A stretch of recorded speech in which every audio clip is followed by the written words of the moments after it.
brand new fitness feature from the Not Old Better Show and the American Council on Exercise. This is where science meets strength, and aging is just another word for thriving. Joining us always is Dr. Sabrena Jo, Senior Director of Science and Education at the American Council on Exercise. She's here to break down the real research and share how movement, mindset, and motivation can help you live longer and age better. Get ready to move smarter, feel stronger, and live fully.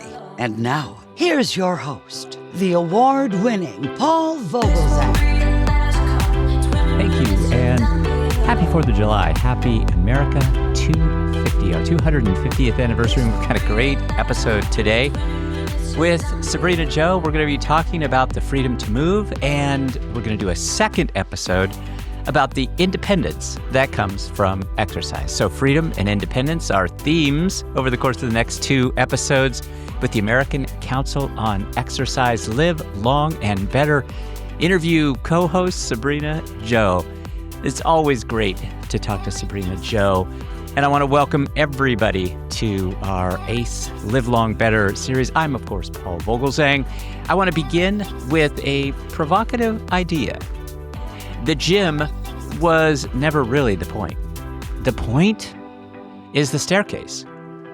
What do I mean by that? Well, how about this? The point is the grocery bag, the low chair at a restaurant, the laundry basket, the garden hose, the bathtub, the grandchild who says, "Can you get down here and play with me?" That's where aging either expands our freedom or quietly starts to negotiate it away. We talk a lot about independence as we get older. We talk about aging in place. We talk about driving, financing, housing, caregiving, and healthcare. But there's another form of independence that may be just as important, and it begins with the body. Can you stand up without using your hands? Can you turn quickly without losing your balance? Can you reach, bend, lift, carry, climb, and recover? Can you trust your body enough to keep saying yes, especially to that grandchild? This is functional fitness, not fitness for show, not fitness for punishment. Absolutely, never that. Not fitness as a younger person's hobby either, but functional fitness. Functional fitness is training for life. It's the life that you want to keep living. As I say, our guest today is Dr. Sabrena Jo of the American Council on Exercise, our co-host on the Live Long Better show. Sabrena is here to help us understand how strength, flexibility, balance, and mobility support aging in place, not as a slogan, but as a daily practice, because freedom is not just where you live. Freedom is whether you can keep moving through that life with confidence. Dr. Sabrena Jo from the American Council on Fitness. Let's begin right there. Sabrena Jo, welcome back to Live Long Better. So good to see you again. Happy summer. Hope you're well. Thanks, Paul. It's great to be here, and so far so good. We're having a as you might expect, a hot summer, but yeah, getting through it. Good. Well, I'm excited to talk to you today. We're kind of at the end of June. We're going to be talking about some America 250 subjects today. We're going to talk about independence. Then we're going to do another show coming up here about freedom. And we're going to tie that into independence that comes via exercise and the freedom that exercise gives you. So a leap, perhaps, on my part to get to those two subjects. So thank you for indulging me. But I wanted to start today with a little bit of research, an article that I found, a Harvard study. I always like some of these Harvard public health studies with regard to fitness and exercise because they're well done and they seem to be massively participated in. And so I just thought it'd be a great place to start because there is kind of a longevity, independence kind of theme to this. And I thought maybe we could talk about it. But the study was just about 150,000 people over the course of 30 years, so significant. And it found that people who did 90 to 120 minutes of strength training each week had a 13% lower risk of death from any cause, a 19% lower risk of death from heart disease, 27% lower risk of death from diseases that affect the brain and nervous system, including Alzheimer's, which I thought was really pretty amazing. The benefits were strongest when strength training was combined with walking or other heart pumping exercise. And then it just, I thought, kind of as a capper, it goes on to say, since this study shows a strong link, not proof of cause and effect, how should we as an audience, those of us over age 60, kind of use some of these findings in a practical way, put them into effect, and what kind of simple strength moves, can we do safely in order to achieve some of the benefits that are coming from this? I just thought this study was just right up your alley, and I shared it with you, and I'd love your comment on some of this stuff. Anything you have to say about this study, I think will be timely and really so good for us, because your PhD really focuses on some of these same kinds of subjects, which is an important element always to us. Yeah, and I don't think you're reaching too far trying to tie in Okay. independence Okay, thank you. with functional fitness. I think it's actually very fitting. And I'm sure we'll get into that Thank today. you. But yeah, so thanks for sharing this study with me. And I did get a chance to read through it. And it is exciting because the findings reinforce something that we've been talking about for years, which is strength training isn't just about building muscle, although it's great for that. It's really about preserving function, protecting independence, and then supporting healthy aging and healthy living, really. Um, and you're absolutely right. I mean, this study shows a strong association, not proof or causation that strength training directly causes people to live longer. But when you see that nearly 150,000 adults were followed over this 30-year time frame, and it just confirms what we know from other research, it's consistent that strength training benefits the heart, the muscles, bones, metabolism, even the brain, like you mentioned. I think it's a very practical message. So for adults over 60, I wouldn't really get caught up in chasing the exactly 90 or 120 minutes, as indicated in the study, but I would focus on consistency. So 2 or 3 sessions a week can add up to that amount very easily, and it's pretty achievable for most people once you get into the habit. And remember, we're not strength training simply to add years to life. We're strength training so we can continue living the life we want to live. And I like to say that strength training is really independence training, which goes along with your theme. So the good news is that you don't need a gym or a complicated equipment to do that. Some of the most valuable exercises are just going to mimic what we do every day in terms of movement. So examples are standing up and sitting down from a chair. This movement strengthens the legs and helps maintain the ability to get out of the car or rise from the dinner table or, even do the toileting activities. Um, then we look at the upper body. We're looking at wall push-ups or countertop push-ups. These things strengthen the chest, shoulders, and arms, so it makes it easier to push open heavy doors or get up off the floor. Another functional movement is carrying grocery bags. So, or even a couple of water jugs around the house. This builds grip strength.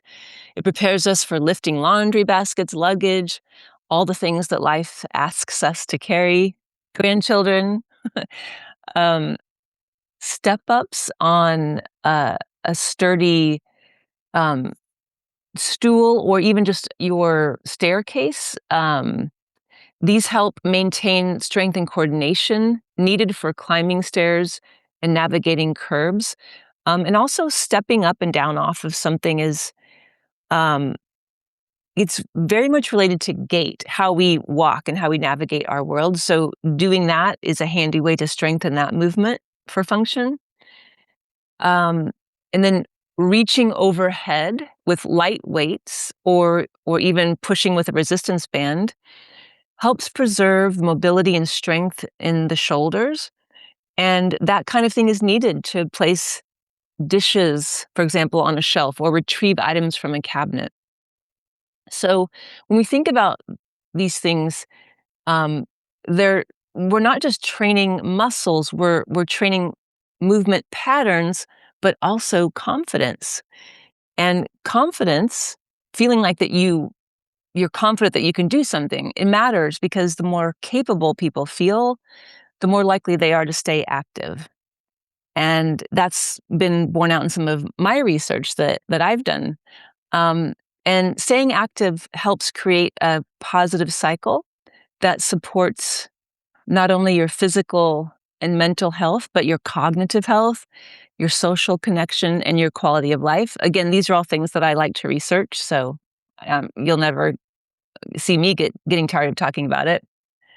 But then there's one other important thing before I turn it back to you from the study is that it did show that when you combined strength training with whether it's regular walking or some other light aerobic activity, you're giving yourself an even more significant boost. You're getting the best of both worlds, and you're building physical capacity in many ways to keep doing the things that give our lives meaning. Is it fair to say that this functional training that comes as a result of these activities that you've been talking about, it's not so much for appearance, but it's more about training ourselves for ability? Yeah. Do you like that? Yeah, Does that make sense? I Yeah. like ability, I like really just, training for life. Um, I don't know, it kinda sounds like a cheesy slogan, but it really is. It's doing things that help you continue to do the things outside of exercise or the gym that you wanna keep doing. Yeah, no, not cheesy at all. But my cheesy brain immediately goes to kind of cheesy sayings, and so I thought it's fitness as permission as opposed to fitness as performance. Cheesy. Well, I do find value in cheese. Well, yeah, okay, excellent, excellent. Well, I think that, for so many in our audience, and we have talked about this, but it is such an important subject. Independence just really comes down to some of these ordinary moments that you've been talking about, standing up on your tiptoes to reach into the upper shelves in the garage, carrying some groceries, carrying that grandchild. Which are the daily movements that we should treat, though, as real fitness, as a real indication of our aging, well? Which is it that we're looking for to really kind of focus on? Because I can lift my grandson all day long, but is that really a indicator of my fitness, or is it just kind of part of my life and that's what I do? The short answer is yes, it is an indicator of fitness. Mhm. And I think those everyday Good. movements are some of the most meaningful measures of healthy aging, honestly. Um, so can you stand up from a chair without using your hands? Can you climb stairs comfortably? Can you carry groceries, lift laundry, reach overhead, turn your head to back the car out of the driveway, or get down to the floor and then back up again? Those are the movements that I pay attention to because they tell us far more about the quality of life than how much someone can bench press or leg squat, or leg press in the gym. Um, so if we can preserve those fundamental movement patterns, so everything I just described falls into one of these following categories. So it's either squatting, pushing, pulling, carrying, reaching, rotating, and any kind of gait or walking type movement. We want to preserve those options because options are a big part of staying independent. I always enjoy talking to you because you have a philosophy about this as well as very practical, um, technique and just literally a process for us to follow. But I I found this phrase that I really liked. I wanted to share it with you, and it's train for the life you want to keep living. And so I wonder if you just comment on that. What philosophically, what do you think about that? Because it seems like, you know, most of us do want to age in place. I certainly see that and in my community, I hear that an awful lot from people that we want to age in our homes. We want to be active in our communities and we want to remain in the game. So training for the life you want to keep living seems to be, front and center. I liked that phrase and I thought I'd just run it by you and see kind of your response to that. I'm a big fan of that phrase. Yeah. I love it because it shifts the focus from appearance or even the weight scale to purpose, to function. So if you want to age in place, then train for the activities that support that goal. So practice standing up and sitting down, carry things, climb the stairs, work on balance, maintain your mobility, which includes flexibility, and walk regularly. So to your point about doing things that you enjoy doing and continuing to do it, you want to think about your favorite activities. Maybe it's gardening. Maybe it's volunteering at a community center or traveling or taking your dog for a walk. Those activities become your reason why that you want to do it. And then when you look at it through that lens, your movement or exercise to support that goal becomes much more meaningful because it connects to something bigger than just counting calories or, you know, how how you look in the mirror or what the scale says when you know, when you decide to weigh yourself. So it becomes an investment in the life you want to continue living. And I'm a big fan of separating body weight and body appearance from being physically active. Because for so long, those two things were very tied together, especially in the fitness industry, and it still is, to be honest. But if I can encourage people to separate those two concepts, that movement and exercise has more to do with function and fulfilling your life's goals and values than it does about how you look or appear. Yeah, I think this is, just as you said, I think this is much, much bigger because it really does get to this idea of uh, exercise being independence training as opposed to kind of this workout, this must do kind of thing, focused on weight, focused on appearance. Those are the things that really it's the being able to do certain things in our life, the life that you want, in order to kind of keep going and get all of that accomplished. Yeah, couldn't agree more. Yeah. Well, among all the things that we talk about, and certainly it's been mentioned today with regard to the news story that we discussed, strength gets a lot of attention. But you've touched on this too. Flexibility, mobility, they're just as important. How do those pieces work together to help somebody move safely, confidently, and then with less fear? I like to think of strength and mobility as partners. Strength gives us the ability to produce force. Mobility gives us access to the positions and ranges of motion we need for daily life.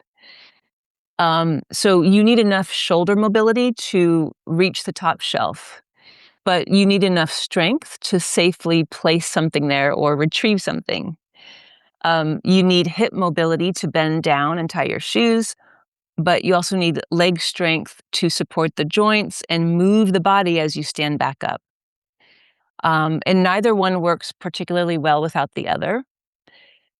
So when people have both strength and mobility, movement feels easier, confidence grows, and fear tends to diminish because they trust their bodies more.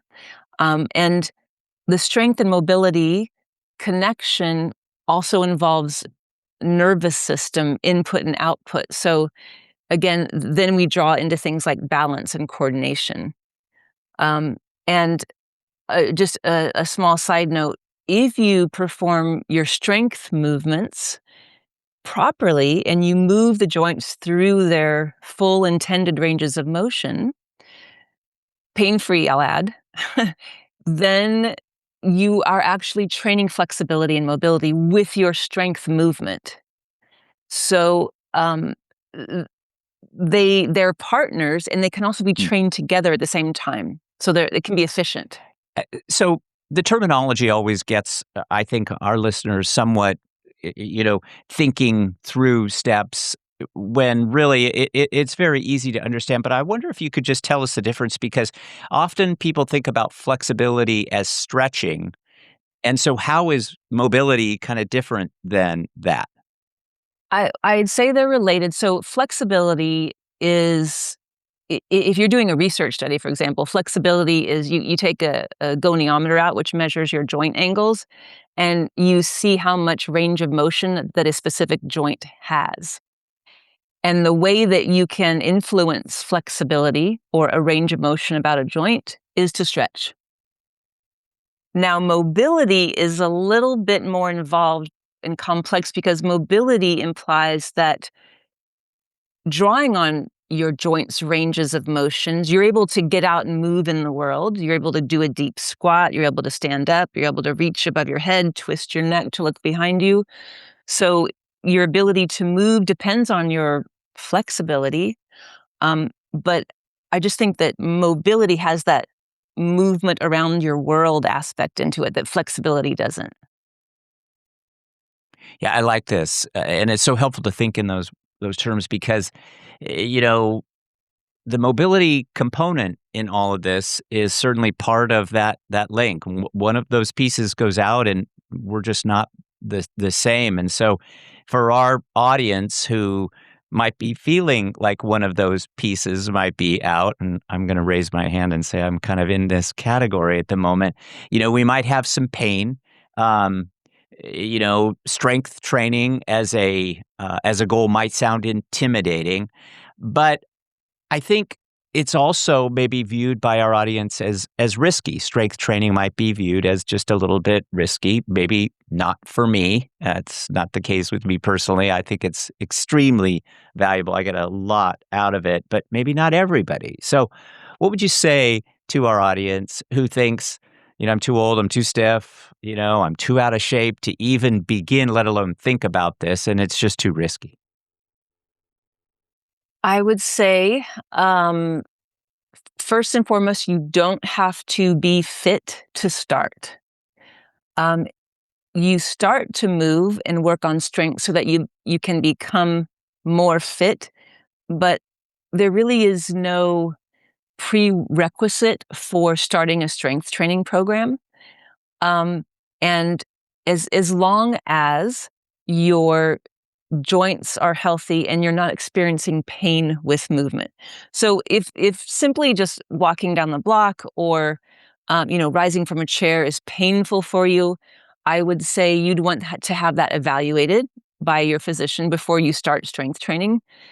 But honestly, that is a rare occurrence. And it's also a rare occurrence where a physician would evaluate you and say, "Oh no, you shouldn't be doing any strength training or physical activity." In fact, that might be just what they recommend. So it's never too late to benefit from this. And the research study that we talked about earlier looked at people throughout a 30-year span of their lives. And so our muscles, bones, balance, and even our brains remain remarkably responsive to physical activity throughout the lifespan. But I want to emphasize that I've worked with people who are in their 70s, 80s, and 90s who have become stronger and more confident, and they never strength trained before. So the body is capable of adapting at every single age. And also, strength training doesn't have to mean barbells and heavy weights. It might begin with standing up from a chair, practicing wall or countertop push-ups, or carrying grocery bags. So um, it might be hard to imagine that those types of even household activities could offer someone enhanced strength, but they absolutely can if you're starting from not having a background in it at all. Stay with us, because this next part may be the heart of the conversation. We've talked about strength. We've talked about flexibility. We've talked about the ordinary movements that decide whether life feels manageable or intimidating. But here's the part that sneaks up on people. Independence does not usually vanish in one dramatic moment. It often shrinks quietly. You stop taking the stairs. You park a little bit closer to the door. You stop carrying heavier bags. You stop getting down on the floor. You stop going out after dark. You stop trusting yourself, and then the world gets smaller. So the next question is not just physical, it's emotional. How do we rebuild confidence in the body safely, intelligently, and without pretending we're all training for the Olympics? Coming up, Dr. Sabrena Jo helps us break the cycle of fear, inactivity, and the loss of confidence, and gives us a realistic way to begin at home. Don't go anywhere. Stay tuned. This is the part that can change what aging in place actually feels like. We'll be right back. Dr. Sabrena Jo from the American Council on Exercise is our guest today. Of course, Dr. Jo is with us regularly to talk about fitness and health, and today we're talking about independence in advance of the 4th of July and America 250 celebration. We're welcoming everybody. Dr. Jo is the Senior Director of Science and Education at the American Council on Exercise. It's always so great to talk to you, Dr. Jo. I get so much from it, and so does our audience. And we've kind of talked about this subject of independence. Certainly, one of the things that, again, I'll personalize this just a moment. One of the things I'm feeling right now is a little bit of a loss of independence because I'm not as mobile as I would really like to be, with kind of a leg injury that I'm going to make sure and get healed and be right back. But as I kind of hobble around, fall prevention is front and center on my mind. And so I wonder if you'll give all of us a few tips on some things that I can do kind of in my kind of next few steps to make sure and be prepared so that I don't fall. What are some simple exercises that we can do around the home that are just going to help us with our chores, help us when we're out in the community, and even help us as we're caring for others? Because as you mentioned, I could be lifting my grandson or I could be helping my 95-year-old mom. Caring for others is a big part of our remaining independent to help our family. Yeah, and I touched on this earlier, so I won't belabor the point too much, but I really do think about those 7 foundational movement patterns. So the sitting to stand, the carrying heavy things, as heavy as your grip will allow, pushing, pulling, reaching overhead, rotating or twisting through the trunk, and then walking. And walking could include the stair climbing or the stepping up and down off of a sturdy bench. So those 7 patterns show up everywhere. So if you think about getting out of a chair, pushing a vacuum, pulling open a heavy door, carrying groceries, lifting luggage, turning to grab something in the backseat of your car, those 7 foundational patterns are encompassed in all those things that I just described. And if we continue practicing these movements, we're maintaining the physical abilities that allow us to participate fully, physically in life.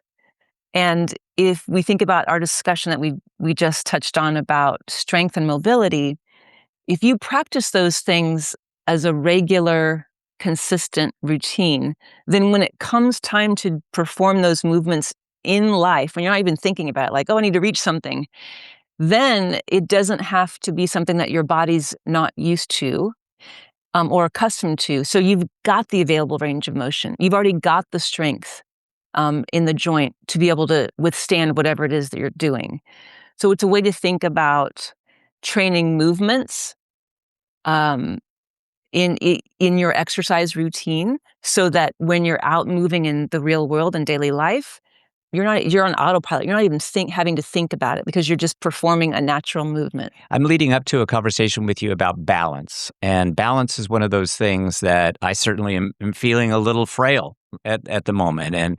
And I'm not sure I really always think about balance until I'm kind of confronted with the inability to really balance. And then it gets to be a little scary, I mean, and I realize that balance is a lot more than just standing on one foot, in my fitness class or kind of my exercise.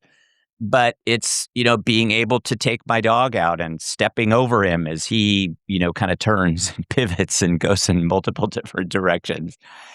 Is balance something separate from strength and mobility, or is it built into all of those 7 steps that you were just talking about? Well, balance is a separate component of function, but it does not exist in isolation for sure. So balance is the ability to control your body or your upright posture, whether that means if you're, standing or sitting still or moving throughout the world. And so balance relies on strength, mobility, vision, and coordination, and your nervous systems all working together. Um, and balance shows up in just about everything we do. And you don't realize it until, like you said, perhaps you're injured, and all of a sudden, balance is something that you're very aware of because it just kind of runs in the background. For example, walking.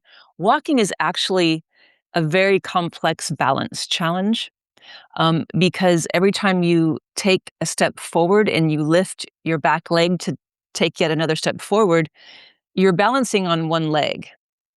But we don't tend to think about that because it's natural. It just keeps happening, one foot after the other.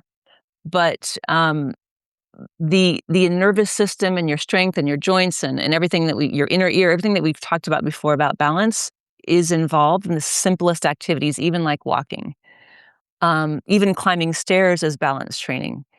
And then the obvious one, standing on one leg, is balance training.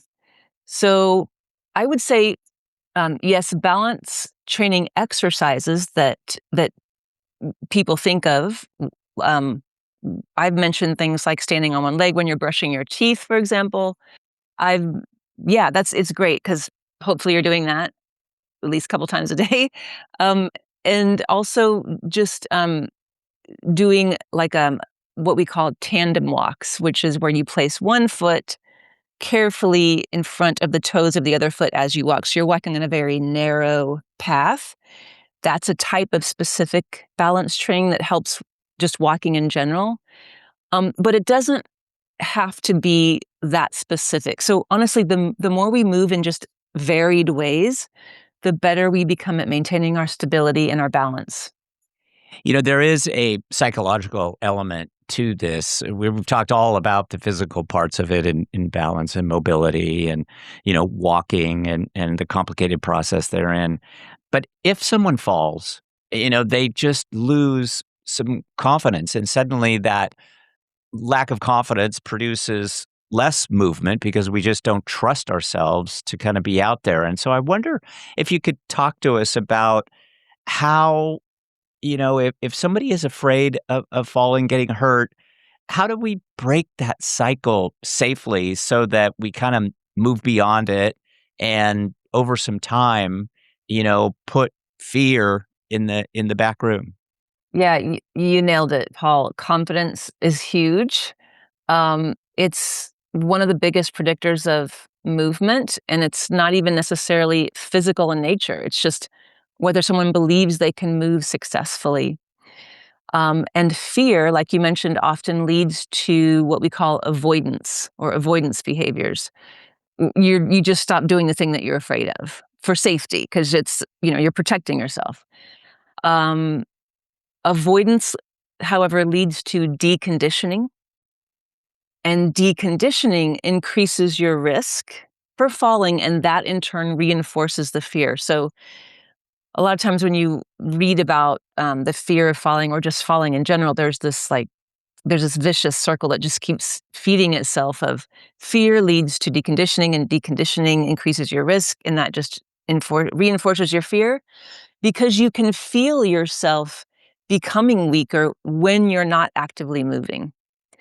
And so to break that cycle, we want to start small and create successful experiences right away. And maybe for you or anyone listening who has some balance challenges, it's just a 5-minute walk in a safe place or on a very slow treadmill where you've got the ability to hold a handrail and grab onto it when needed. Maybe it's practicing sit to stands from a chair next to your countertop so you have something to hold on to. Or maybe it's doing those real specific balance exercises like standing on one leg, but you're standing next to your couch or your countertop, something that, again, that you can grab onto. And every single small success builds this competence, and competence leads to confidence. So it's one reason why I talk so much about the psychological side of physical activity, because confidence isn't just some bonus for being active. It's actually part of the process. So helpful. I want to wrap up with the final question. This will all come together very nicely, I think, around this subject of freedom and independence. This episode, if we're thinking about kind of this practical application of everything that you've discussed, what's one small act of freedom and independence that our audience can practice this week? And what do you think it would be to, give us a tip? How should we begin safely and kind of coming up with that one routine that you think is really going to help us kickstart this, but also sustain it for ourselves? Okay. Well, if you're going to start in home, want to keep it simple. Yeah. 2 to 3 days Yeah. a week. This is what you can do. Do 10 sit to stands from a chair, 10 wall push-ups or countertop push-ups, your choice. March in place for 1 minute. Carry something moderately heavy around the room for 30 seconds. Practice standing on one foot. You can hold onto a countertop or just be near something that you can grab onto. Of course, switch feet. Don't just do one side. And then lastly, walk for 10 to 20 minutes without stopping if you can. So that's it. All of those things I just described involve those 7 foundational movement patterns. It also involves some aerobic or cardio activity for endurance and fatigue resistance. The goal isn't to exhaust yourself. It's just to be consistent. And you don't need fancy equipment. You just need something that you can repeat at home often. Wonderful. Dr. Sabrena Jo, the American Council on Exercise, the Senior Director of Science and Education, with us again for Live Long Better. Dr. Jo, as always, I so appreciate your time. Thanks for being so generous. Great answers. All good stuff for us to kind of think about and remember. Audience will have links so that you can find out more about Dr. Jo. Please check out our show notes. And Dr. Jo, thank you again. Have a great rest of your day and a great summer. And we're going to be celebrating some independence and some freedom, all based on some of these concepts that you've been teaching us. So thank you. Yeah, until next time. Thanks, Paul. Dr. Sabrena Jo, of course, with the American Council on Exercise, has been our guest today. Dr. Jo, what I appreciate about this conversation is that you've taken the word fitness and brought it back down to earth. Not fitness as a mirror, not fitness as a number, not fitness as a punishment for getting older. Fitness as freedom. The freedom to rise from a chair, the freedom to walk across a room without hesitation, the freedom to carry your groceries, climb your stairs, tend your garden, travel to see your family, and live in the home and community you love. For our listeners, the message today is not do everything. The message is begin somewhere. Practice standing. Practice reaching, practice balance, practice strength in small, safe, repeatable ways. And of course, if you are managing pain, a chronic condition, dizziness, a recent fall, or a major change in health, talk with your clinician or a qualified exercise professional before starting something new.